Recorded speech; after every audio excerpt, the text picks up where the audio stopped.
Topic है वो बहुत ही इंटरेस्टिंग है। बच्चों से लेकर बड़े तक, स्पेशली स्टूडेंट के लिए ये टॉपिक बहुत ही इम्पोर्टेंट है, तो प्लीज ध्यान से सुनिएगा। आज का टॉपिक है साइंस बिलोंग्स टू हिंदुइज्म। हम लोग नवरात्रि में क्या करते हैं? हम लोग नवरात्रि में गरबा करते हैं, फास्टिंग रखते हैं, और हमें ये नहीं पता फास्टिंग का महत्व क्या है, उसके पीछे साइंस क्या है। देखो, हम लोग फास्टिंग करते हैं तो हमारा पूरा जो बॉडी होता है उसके अंदर जो टॉक्सिन्स होते हैं वो चले जाते हैं। पर आजकल का फास्टिंग कैसा हो गया, तो मतलब अच्छे से खाते रहना, अच्छा खाना खाना, जैसे सिलेंडर के अंदर गैस बनना, इतना तो हम लोग खाते हैं फास्टिंग के समय। पर ये गलत चीज है, क्योंकि हमारे शास्त्रों में लिखा है कि हमें फास्टिंग खाने के बिना करना चाहिए, पानी पीना चाहिए उसके समय। और हम लोग गरबा क्यों करते हैं? हम गुजराती का तो ये फोक डांस है, पर गरबा हम लोग इसलिए करते हैं क्योंकि देखो, अक्टूबर महीने में ठंडी भी रहती है, सर्दी भी रहती है, और क्या कहते हैं, गर्मी भी होती है, सब कुछ मिक्स में होता है। इसलिए हम लोग क्या करते हैं कि हम लोग गरबा करते हैं, जिनसे हमारा पूरा बॉडी एक्टिव रहता है। हम लोग देखो फास्टिंग करते हैं, उसके साथ हम लोग कंफर्ट जोन में चले जाते हैं, क्योंकि वहाँ पर तब ठंडी बहुत होती है, तो हम लोग सोफे पे बैठकर ब्लैंकेट उड़कर बैठ जाते हैं, पर हम लोग कंफर्ट जोन में आ जाते हैं। इसलिए हम लोग कंफर्ट जोन में ना जाए, इसलिए हम लोग हमेशा गरबा करते हैं, जिनसे ब्रेन से लेकर हमारा पैर तक सब कुछ एक्टिव रहता है, हमारा ब्रेन एक्टिव रहता है। जब हम लोग मंदिर को जाते हैं तब हम लोग कैसे प्रेयर करते हैं, ऐसे खड़े होकर ऐसे प्रे करते हैं। पर हम लोग जब सोते हैं तब वहाँ पूरा जो जॉइंट्स होते हैं वो टाइट हो जाते हैं, और हमें दंडवत प्रणाम करना चाहिए, जिनसे हमारे जो शरीर के जो जॉइंट्स होते हैं वो लूज हो जाते हैं, और आपको मजा भी आता है, आपके शरीर में ऐसा फ्रीनेस होता है। और आपको पता होगा हम लोग मंदिर के चारों तरफ प्रदक्षिणा क्यों लगाते हैं?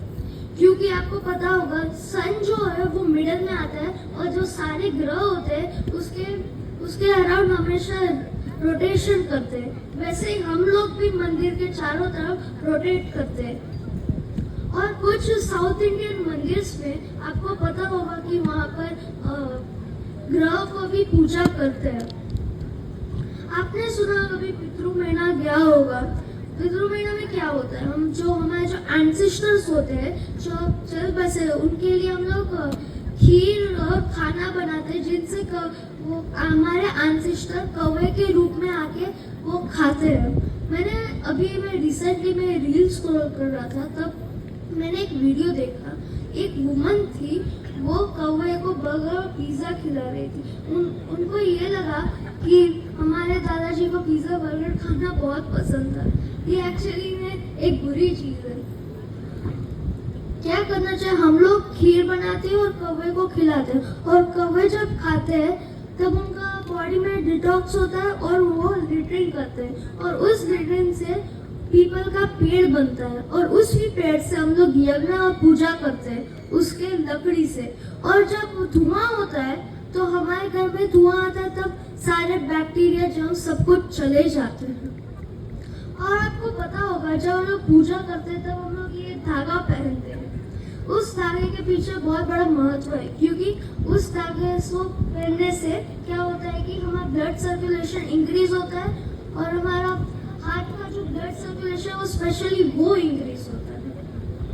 और तिलक लगाते हैं, तिलक लगाने से क्या होता है, जब हम तिलक लगाते हैं हम लोग ऐसे करते हैं, वहाँ पर एक चक्र होता है जिनसे वो चक्र बढ़ता है, और उस चक्र से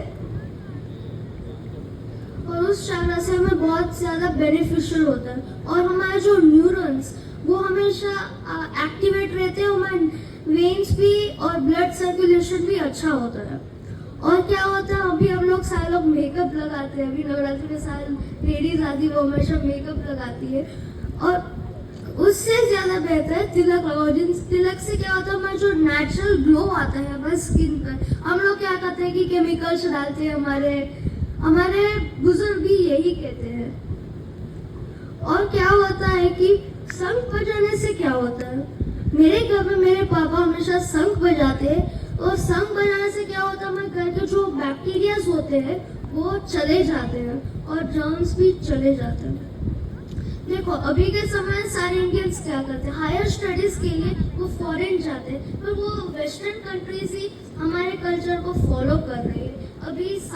अभी जापान के अंदर सारे स्कूलों में भगवद गीता और रामायण का लेसन पढ़ाया जाता है।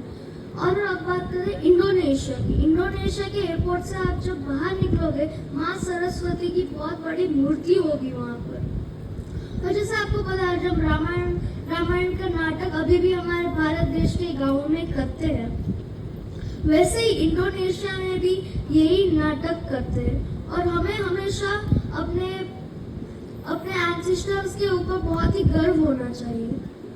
और कुछ ऐसे सिंगिंग के नोट्स होते हैं जो आप अगर गाओगे तो बारिश भी आ जाती थी पहले के ज़माने में।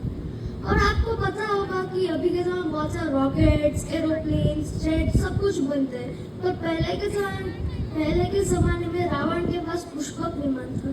हम सबको पता पुष्पक विमान थे, पर उससे भी ज़्यादा बहुत सारे एरोप्लेन्स और बहुत सारे हमारे ग्रंथों में भी ये चीज़ लिखी हुई है।